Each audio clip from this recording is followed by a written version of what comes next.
ગામ જેલાણા, તાલુકો સુઈગામ, જિલ્લો બનાસકાંઠા. આ મગફળી આજ હજી પણ પોણી છે. આજ 23 તારીખને સવારે 11 વાગ્યા. મારો એવો અંદાજ હતો કે આ મારે 3 એકરમાં હતી મગફળી, આ ખેતરમાં બીજી હતી એ તો બધી પોણીમાં છે, પણ 3 એકરમાંથી 2 લાખની થોત. હવે આ સાર બારી નખાબાનો ખર્ચો થાય છે, પૈસા તો થશે એ મું એટલે ખેડૂતોની આવી હાલત છે. હજી સુધી કોઈ તંત્ર હલ્યું નથી કોઈ જમીન ધોવાણની વાત આવી, પાક નુકસાનીમાં કોઈ સર્વેમાં આવ્યા નથી. આવી પરિસ્થિતિ છે. આ તો રોડ ઉપરનું ખેતર છે એટલે હજી આટલું અંદર અવરણ હોય, બાકી તો કોઈ રસ્તાની અંદર કે બીજા ખેતરોમાં તો કોઈ જવરાવી પોઝિશન છે નહીં. અને એમને એમ બાબડા ભાગીદારોએ અત્યારે રોઈને બધા છૂટા થાય છે. અહીંયાને ખર્ચો દેવા માટે મારી કોઈ પાસે છે નહીં, ભાગીદારોને કોઈ થવાનું નથી, માલિકોને કોઈ થવાનું નથી.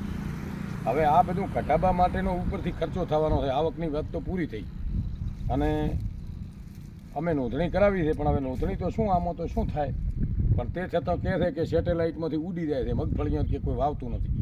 તો આ મગફળી આ જુઓ તમે, આ શું પરિસ્થિતિ. અને આના પહેલાંના હું ફોટા મેળવું 15 દાડા પહેલાં અમે વિડીયો લીધો હતો, એ ટાઈમે જેવી મગફળી હતી. તો સરકારને વિનંતી છે કે ખેડૂતોને પરેશાન મત કરો, અને જેણે નોંધાવી છે એને થઈ હોય તો જ નોંધાવી હોય.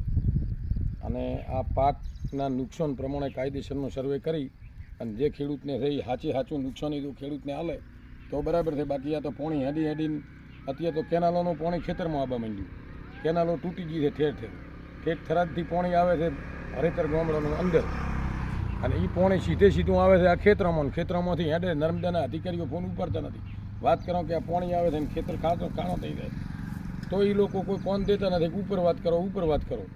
એટલે કેનાલ તો તમે હોધો તો પોણી તો રણમાં થાય, બાકી સતત પોણીના પ્રવાહ ચાલ કરે છે. ખેડૂતોનો ખેતરે ખારમાં ફેરવાઈ જવાનો છે.